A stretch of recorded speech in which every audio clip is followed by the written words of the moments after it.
Hello दोस्तों, मैं doctor सत्यम। अभी पहली वीडियो में आपको एचएमपीवी वायरस क्या होता है, इसके सिम्टम्स क्या है और इसका ट्रीटमेंट क्या है, ये आपको बताया था।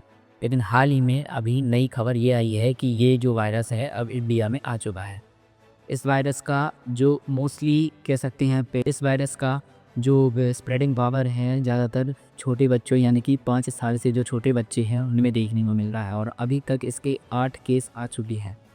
तो हमें इस वायरस से बचने के लिए क्या करना है और क्या नहीं करना, इस बारे में मैं आज आपको बताऊँगा। सबसे पहले हमें इस वायरस से बचने के लिए जो जो कह सकते हैं जो इन्फेक्टेड व्यक्ति है या फिर पेशेंट है उससे बचाना है।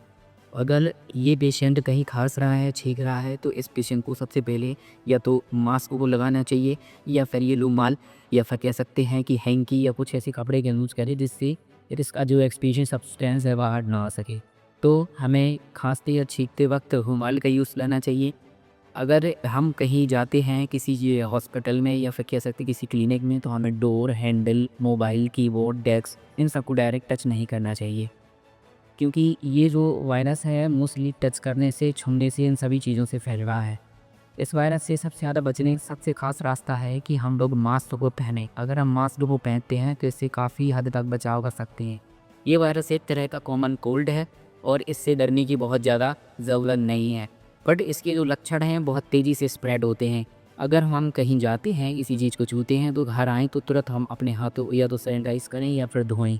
किसी भी चीज़ को बाहर से अगर हम ला रहे हैं, सब्जियाँ हैं, फल हैं तो उनको बहुत अच्छे से हमें साफ़ करना चाहिए और गुनगुने पानी में धो करके उन्हें रखना चाहिए। इन सभी चीज़ों को करने से हम अपने आप का बचाव कर सकते हैं। और हमें क्या क्या करना चाहिए? हमें ख़ास तौर पे इस इन्फेक्शन से बचने के लिए इम्यूनिटी बूस्टर वाली चीज़ें देना चाहिए और ख़ास बात तो इसकी ये है कि अगर ये पेशेंट है तो हाँ, इस पेशेंट से दूरी बरकरार रखनी चाहिए। हमें किसी भी जगह पे जाने के बाद अगर हम किसी चीज़ को लेते हैं या खाते हैं या टच करते हैं तो इन सभी चीज़ों से हमें अपने आप को बचाना चाहिए।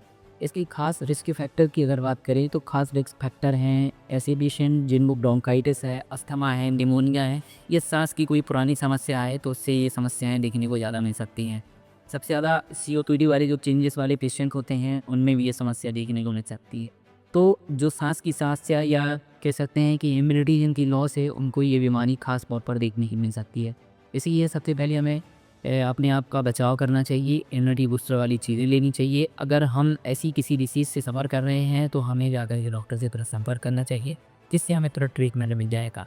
अगर हम इन सभी बातों को ध्यान में रखते हैं तो हमें ये बीमारी छू भी नहीं पाएगी और इस बीमारी से ऐसे लोगों को बहुत ज़्यादा खतरा नहीं देखने को मिलेगा अगर हम प्रिकॉशंस लेते हैं तो। अगर आपको मेरी वीडियो अच्छी लगी हो तो वीडियो को लाइक करें, चैनल को सब्सक्राइब करें।